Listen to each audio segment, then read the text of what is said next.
नमस्कार दोस्तों।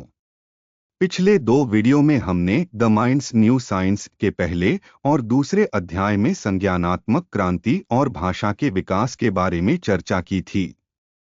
आज हम इस किताब के तीसरे अध्याय पर गौर करेंगे, जो मानव बुद्धि के विकास के बारे में है। मानव बुद्धि एक रहस्य। मानव बुद्धि सदियों से दार्शनिकों और वैज्ञानिकों के लिए एक रहस्य रही है।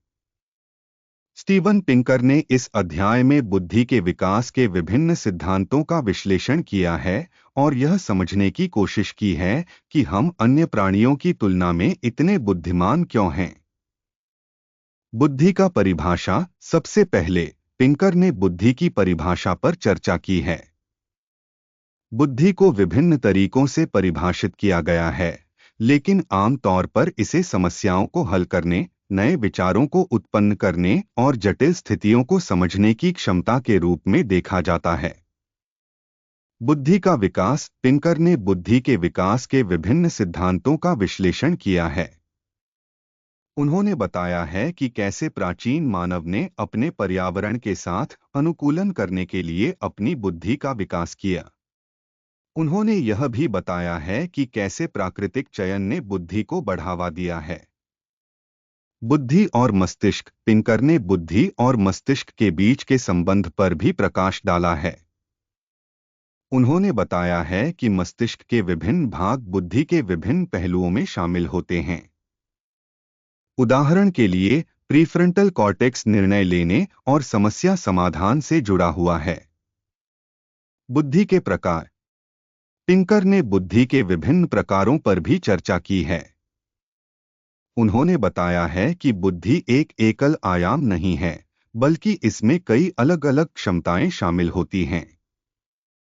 उदाहरण के लिए, कुछ लोग गणित में बहुत अच्छे होते हैं, जबकि अन्य लोग भाषा में अधिक कुशल होते हैं। सामान्य बुद्धि। सामान्य बुद्धि एक व्यापक क्षमता है जो हमें विभिन्न प्रकार की समस्याओं को हल करने में मदद करती है। विशिष्ट बुद्धि। विशिष्ट बुद्धि किसी विशेष क्षेत्र में उत्कृष्टता को संदर्भित करती है, जैसे कि संगीत, कला या गणित। भावनात्मक बुद्धि। भावनात्मक बुद्धि हमारी भावनाओं को समझने और प्रबंधित करने की क्षमता को संदर्भित करती है। बुद्धि और संस्कृति। पिंकर ने बुद्धि और संस्कृति के बीच के संबंध पर भी प्रकाश डाला है। उन्होंने बताया है कि संस्कृति हमारे बुद्धि के विकास को प्रभावित करती है। उदाहरण के लिए, एक संस्कृति में जो गणित पर जोर देती है, वहां के लोगों में गणितीय क्षमता अधिक विकसित होगी। निष्कर्ष। द माइंड्स न्यू साइंस का तीसरा अध्याय हमें मानव बुद्धि के विकास के बारे में एक गहराई से समझ प्रदान करता है। पिंकर ने बताया है कि बुद्धि एक जटिल और बहुआयामी क्षमता है जो हमारे मस्तिष्क, हमारे अनुभवों और हमारी संस्कृति से प्रभावित होती है। अगले वीडियो में हम इस किताब के चौथे अध्याय पर चर्चा करेंगे, जिसमें पिंकर ने चेतना के रहस्य को उजागर करने की कोशिश की है। धन्यवाद।